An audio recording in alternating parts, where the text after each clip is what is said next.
پیارے دوستو، السلام علیکم ورحمۃ اللہ وبرکاتہ۔ میں آپ کا میزبان علی عادل خان آپ کی خدمت میں روح کی غذا پروگرام لے کر حاضر ہوں، اور آپ دیکھ رہے ہیں راہ سکون چینل۔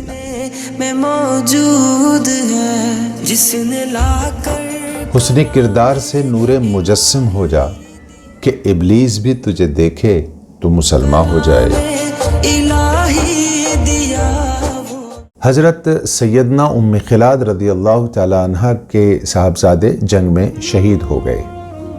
آپ رضی اللہ تعالیٰ عنہ ان کے بارے میں معلومات حاصل کرنے کے لیے نقاب ڈالے، با پردہ، با حیا بارگاہ رسالت صلی اللہ علیہ وسلم کی خدمت میں حاضر ہوئیں۔ اس پر کسی نے حیرت سے کہا، اس وقت بھی آپ نے نقاب ڈال رکھا ہے؟ کہنے لگیں، میں نے بیٹا ضرور کھویا ہے مگر حیا نہیں۔ سنن ابو داؤد حدیث نمبر 2488۔ ایک دوسری جگہ اللہ کے رسول صلی اللہ علیہ وسلم نے ارشاد فرمایا، ایسی عورتیں پیدا ہوں گی جو کپڑے پہننے کے باوجود ننگی ہوں گی، یعنی باریک اور تنگ کپڑے ان کے جسم پر ہوں گے۔ ایسی عورتیں جہنم میں جانے والی ہیں۔ صحیح مسلم حدیث نمبر 5704۔ میں موجود دراصل عورت کا اصلی زیور سونا چاندی اور آبھوشن نہیں، بلکہ حیا اور پردہ ہے۔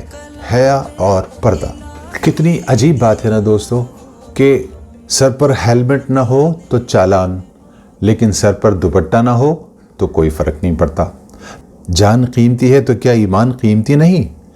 جب بیماری سے بچنے کے لیے ہم ماسک لگا سکتے ہیں، پہن سکتی ہیں، تو عذاب سے بچنے کے لیے خود کو کیا ہم ڈھانپ نہیں سکتے؟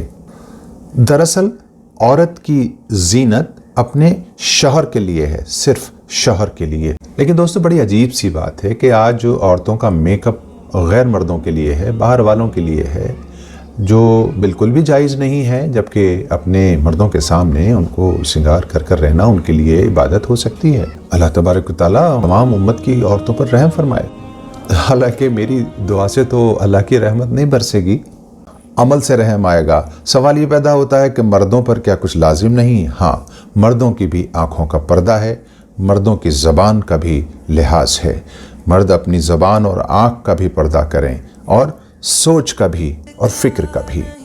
گناہ امت کا مرد کرے یا عورت، سزا تو سب کو ملنی ہے۔ عام طور پہ عورتوں کو مورد الزام ٹھہرایا جاتا ہے اور مردوں کو بری ذمہ رکھا جاتا ہے، ایسا ہرگز بھی نہیں ہے۔ میں موجود ہے جس نے اللہ پاک ہم سب کو موت تک اخلاص کے ساتھ قرآنی آیات اور احادیث پر عمل کی توفیق عطا فرمائے، آمین یا رب العالمین۔ دوستو، آج کی دعا کے معاون ہیں جناب ظہیر عالم انصاری صاحب۔ آپ کا میزبان علی عادل اجازت چاہتا ہے کل انشاءاللہ نئے عنوان کے ساتھ آپ کی خدمت میں حاضر ہوگا۔ تب تک آپ اپنے ایمان اعمال، صحت، تندرستی، والدین، سراؤنڈنگ اور ماتحتوں کا بے حد خیال رکھیے۔ وما توفیقی الا باللہ۔